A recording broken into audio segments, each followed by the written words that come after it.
This afternoon, my wife cracked up the car again. I was out driving her. She told me she was going to make a U-turn. I'll tell you, the letter she made, you'll never find any out. Rodney Dangerfield spent nearly 60 years making audiences laugh so hard their stomachs hurt. Show business, I was broke for years, you know. Oh, I never had any money. I couldn't buy nothing. I used to go to orgies to eat the grapes. Are you kidding? I had no money at all. This is Rodney Dangerfield at his absolute funniest. Rodney makes Carson fall from his desk. You'll be drinking early today. And I don't want to drink because I'm a bad drinker, I'll tell you that, Johnny. When I drink the next day, I got to do two things. I got to try and locate my car, and I got to bring back the car I took. I mean, I'm a bad drinker. Remember that one? Yeah, sure. Of course I do. Of course you do. I know a lot of my bed. I don't know. Bring on the next guy. I don't know what to do.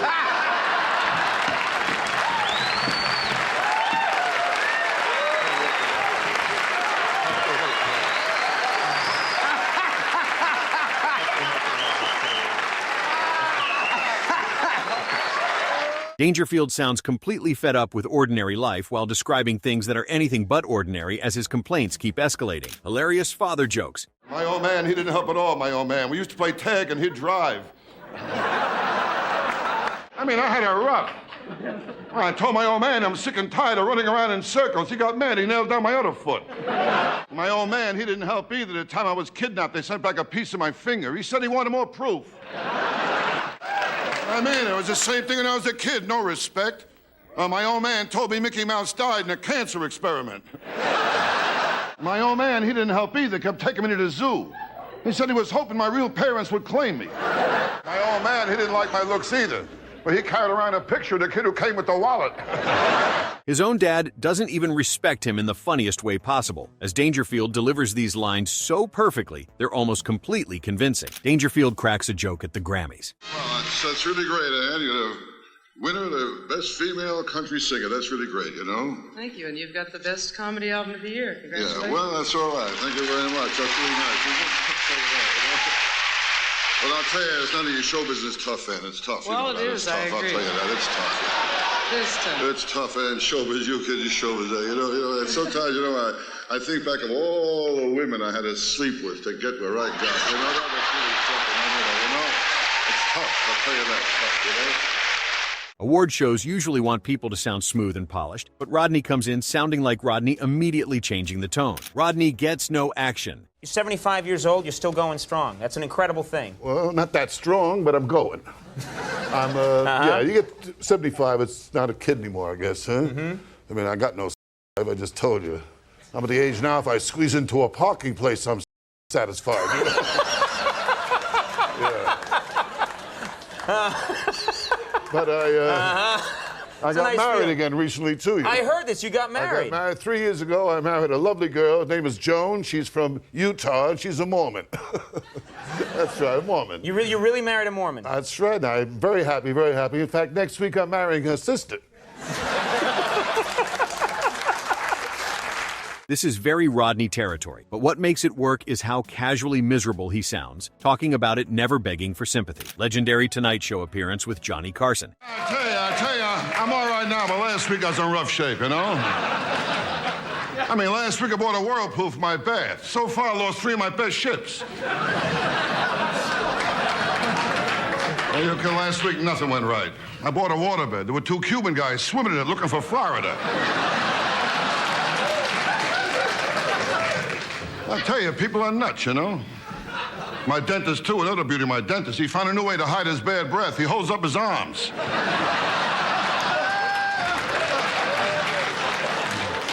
I tell you, I mean, there's wise guys. Well, I checked in a hotel. I asked the bellhop to handle my bag. He started to feel up my wife. Dangerfield still sounds quick and mean in the funniest possible way, as by this point, the persona is so settled, he can get a laugh almost just from the shape of the complaint. The top 10 things he likes to do. Top 10 list. Oh, you ready for Here we this? go. All right. Give him the category. Give him the category. Category. Things, things I like to do. Things he likes to do. Things I like to do, okay? Number 10, walk into ladies' rooms by mistake. Number 9, sell anything to a gypsy. Number 8, mate my female dog for money. Number 7, play musical chairs at old age homes.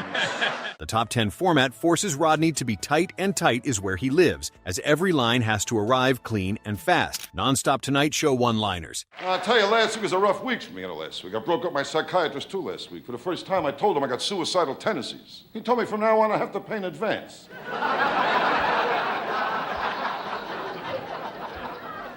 Well, the first time I saw a psychiatrist, I felt like 2 cents. I was a kid. I said to him, Doc, can you help me? All day long, he's thinking I'm ugly.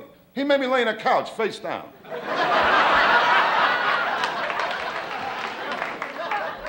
I tell you, when I was a kid, I got no respect. No respect at all, you know? The time I was lost on a beach, and a cop had me look for my parents. I said to the cop, I think we'll find them. He said, I don't know, kid, there's so many places I could hide. He barely lets the audience recover before the next punchline lands, making the whole set feel like it's gaining unstoppable momentum. Pure Rodney stand-up. They used to tell me everything I did wrong. Gave me all kinds of advice, my friends, all kinds of advice. You should put a song in your act, put a girl in your act. You should do more in your act. You shouldn't do an act. This set is great simply due to the fact Dangerfield sounds loose without ever losing precision, while the club setting helps the material feel close and direct rather than polished for cameras. Dangerfield on Jay Leno. I felt sick. My doctor told me to go home and baby myself. So I told my wife to breastfeed me. I took a leak in my pants and I cried for 2 hours. My old wife, she don't help either. We got married. I told her I like twice a day. She said, me too. Now we'll never see each other. Oh, my wife, she's full of smart answers. You kidding? Before we got married, I was crazy about it. I told her I like to go steady. She told me to try prune juice. Hey, with my wife, I gave up, you know? The other night I told her, I said, look, you win, you're the boss. From now on, when it comes to it'll be in your hands. She said, you're wrong, it'll be in your hands. This Dangerfield appearance became legendary after it aired. Rodney had accumulated enough television history by this point that he could generate laughs just from the way he entered a conversation. Rodney goes without iconic suit and tie. Wait. I'm not booked here. Where's the mohair suit? Look at this. I'm trying to get a new image Are going. you out of show business? Beautiful. Rodney. Somebody stole Rodney's blue suit. Guys, sit down a second. Just for a moment. I know you got so many wonderful acts waiting in the wings here, you know? And, I mean, you know, great acts. Nelson's Boxing Cats are back there, you know? And Weinstein's Dancing Ducks, they're waiting to come on, too. And a really great act. But just for one moment, just say hello, because I always have such a lot of fun out here, you know? What are you out here doing? I'm just out here to get some respect. I missed you in New York when you were there, so I just sort of hanging around just for a few moments. Good. And this don't help. I still get no respect. No, I'll tell you what the is truth. the It don't suit? help. This moment sticks out because the visual is completely different, yet the comedy engine runs exactly the same, demonstrating how deeply rooted his talent was beyond mere image. Dangerfield on Craig Kilbourne. Are you putting me on? Did you see the homage up top? Did you see those guys doing their impressions or not? Did you see? Yeah, I saw one. You know, I saw one. Only one of them was legit. Only one of them was good. The book is great. Yeah, I couldn't put it down. It's easy reading. It's fun. Well, I tell you, I never wrote a book before, you know. And they said, start writing. So I started writing, and then it took me 3 years to write it, you know. Wow. Off and on, you know. And now it's a national bestseller, and I'm shocked. Dangerfield still sounds quick even near the end of his life, while demonstrating that the comic brain remained absolutely sharp despite his physical decline. The hilarious Dangerfield interview. Oh, one night she said she'd like to have a threesome. I said, okay, and then she brought in 2 other guys. I mean, that's the story of my life. No respect. I don't get no respect.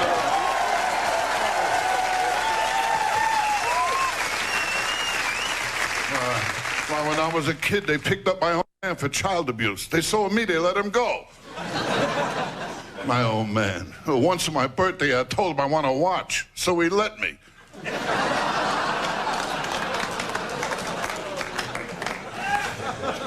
When I was a kid, I was poor, too, very poor.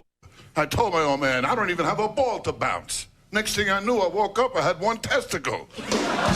This one's more interview-heavy than stand-up heavy, but it still belongs because Rodney's distinctive voice and cynical point of view are so inherently funny on their own merits. Early comedy on The Mike Douglas Show. How do you do? How are you? It's really nice to be here with Mike again, you know. I tell you, I feel pretty good today. I mean, I just signed a big contract for 2 years.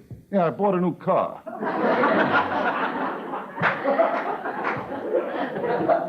Now, I'll tell you, every time I buy a car, I get stuck, you know? I mean, the salesman always says she's a beauty. He never says he's a beauty. Now, I figured out why, because a car and a girl are very much alike. I mean, with either one, a car or a girl, when you get a new one, if you don't break it in right, they'll give you trouble. And if you get a used one, they always lie about the mileage. This is a great addition because you can hear Rodney's voice and rhythm already locked in very early, showing the persona arrived fully formed without trial and error present. He doesn't sound like a comic still searching for his act, but rather like someone who already knows exactly how he wants each line to land. 1996, Tonight Show with Jay Leno. It's anonymous, you know. Good for you, yeah. I still drink, I use a different name, that's all. And people trying to drink, they all have problems. Everybody has problems, everybody, you know. Why, in my neighborhood, they built a beautiful children's zoo. Last week, 4 kids escaped. Really, yeah. Oh, terrible. And I tell you, the kids are a problem today. They're so wild. The way they carry on, the way they dress, you can't tell boys from girls. I was talking to someone yesterday. I said, what's that, a boy or a girl? He said, that's a boy. That's my son. I said, sure, you knew you're his father. He said, I'm not his father. I'm his mother. Rodney and that night's guest lineup don't belong in the same comic universe, making the contrast create better comedy through sheer difference in approach. Rodney brings his same bruised, cynical point of view into a much more formal late-night setup and immediately changes the temperature through pure force of personality. He sounds comfortable, direct, and ready to turn anything into a complaint, while demonstrating his ability to make the room come over to him instead of adjusting to expectations. Leno keeps things moving efficiently, while Dangerfield keeps dropping little verbal shots into the conversation, showing it's a good example of him still being unmistakably Rodney. The mid-1990s setting shows his enduring relevance decades after his initial breakthrough, proving his comedy aged well. Other guests seem polished and media-trained, while Rodney seems raw and unfiltered, creating stark contrast that highlights his authenticity. His disheveled appearance contrasts sharply with everyone else's careful styling, highlighting his outsider status as intentional choice. Leno navigates between different comedy styles, skillfully ensuring everyone gets their moment without stepping on each other. Dangerfield makes the entire panel seem overly serious by comparison, simply by being his authentic self without pretension. His interjections derail conversations hilariously, as he finds the joke in everything, no matter how mundane the topic. The formal setting amplifies his outsider status, making him seem like an anarchist in a world of diplomats. Leno clearly enjoys having comedy royalty present, treating Rodney with deserved respect while keeping the energy moving. Dangerfield treats fellow guests as new straight men to bounce his one-liners off, creating spontaneous comedy. His observational asides get bigger laughs than other guests' prepared material, proving authenticity beats polish. The audience appreciates watching different comedy eras collide on one couch, creating generational dialogue. Rodney's presence elevates the entire episode's energy, as everyone ups their game around the legend. His reputation precedes him, creating instant credibility that newer comics had to earn gradually through years. Rodney's iconic stand-up set. I'll tell you my trouble. I got the wrong doctor. You know my doctor, Dr. Vinny Boombas. So my doctor, I saw him last week. I told him, Doc, every day I wake up, I look in the mirror, I want to throw up. What's wrong with me? He said, I don't know, but your eyesight is perfect. One time I called him, I had diarrhea, put me on hold. Oh, he's a strange doctor. I told him, I think my wife has VD, gave himself a shot of penicillin, for crying out loud. He's a very strange doctor. No matter where it hurts you, he wants to kiss it, make it better. After he checked me for a hernia, I had to change my phone number. He's really mixed up. He grabbed my knee and told me to cough and hit me in the balls with a hammer.